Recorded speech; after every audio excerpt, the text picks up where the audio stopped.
Okay, so in this problem we want to find out what is the number of degrees in an angle whose radian measure is 11 pi over 12. Now you may remember that the way to convert from radians to degrees,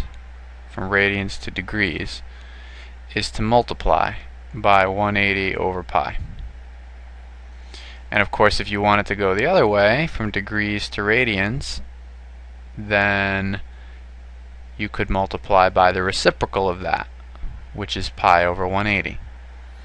And that would get you the answer. So in this case we want to go from radians to degrees, so we want to multiply by 180 over pi. So that's 11 pi over 12 times 180 over pi. And you can pop that into your calculator, but if you wanted to do it by hand, pi goes away.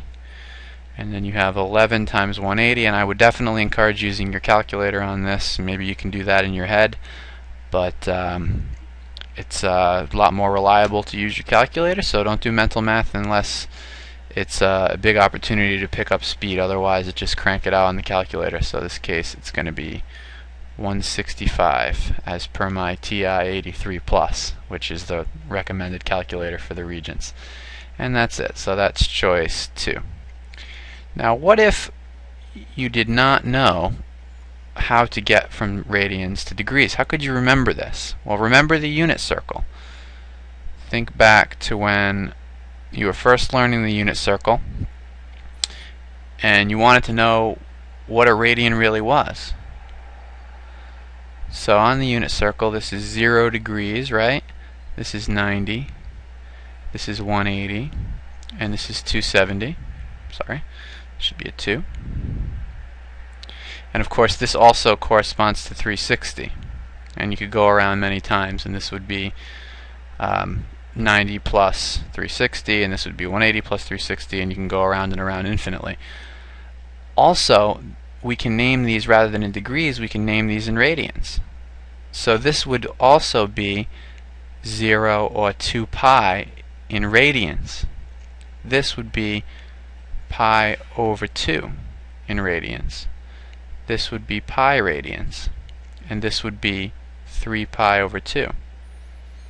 So these are characteristics that you should know about the unit circle. So what does this really mean? This means 2 pi radians is the same as 360 degrees, right? So if you can remember that relationship, 2 pi radians is 360 degrees, then you can just divide both sides by 2. And what do you get? Pi equals 180. Pi radians equals 360 degrees. So anytime you want, you can multiply by radians over degrees, pi over 180, or degrees over radians, and essentially what you're doing is multiplying by 1, but you're converting from radians to degrees.